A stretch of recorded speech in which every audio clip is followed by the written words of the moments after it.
Hello साथीयो, यो चाहिँ बिहानको भात थियो र पुग्दैन भनेर अलिकति भात पकाएँ र यो तेलमा चाहिँ जिरा हालेँ, काटेको लसुन र अदुवा पनि हालेँ र यसलाई हल्का अब भुट्छु।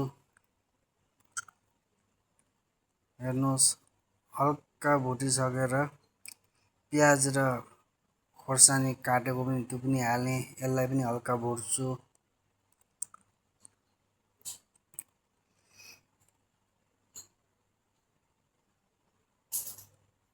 यी सब भुटिसकेपछि एउटा अन्डा थियो, यसलाई चाहिँ किन राख्नु भनेर यसलाई पनि हालिदिएँ। जसरी होस् एउटा खानु पर्यो, खानामा टेस्ट आउनु पर्यो, बस त्यति चाहिँ जान्दछु। र घरको लागि हो, कुनै पनि दोकानको कुनै पनि कस्टमरको लागि होइन। र पकाएर हेरौँ न भनेर चाहिँ पकाएको र यी सबै लगभग पाकिसक्यो र मेरो चामल माथिबाट हालिसकेर यसमा चाहिँ स्वाद अनुसारको नमक हालेँ, अजिनामोटो हल्का हालेँ, पिसेको थियो र केवडा वाटर हल्का हालिदिएको छु। हेर्नुहोस्, यसमा कुनै नदेखावटी छैन, जिरा र धनियाँको हल्का मात्रामा र कलर हालिदिएँ।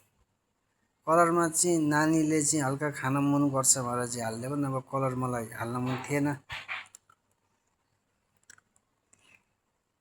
र मेरो खाना पाकिसकेर थालमा पस्किँदैछु। हेर्नुहोस्, तपाईँलाई अगाडि नै भनिदिएँ, यति खाना मैले एकदम स्वादिष्ट गरेर खाएँ।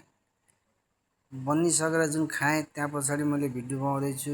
यति खाना मैले तपाईँहरूले जसरी बनाएको हेर्नुभयो, तर मैले चाहिँ खाएर म सन्तुष्ट भएँ, किनभने जति पनि सामान हालेको थिएँ जस्तो खालको मैले पकाएको थिएँ त्यो हिसाबले स्वादै भयो। र नमस्ते, बाई।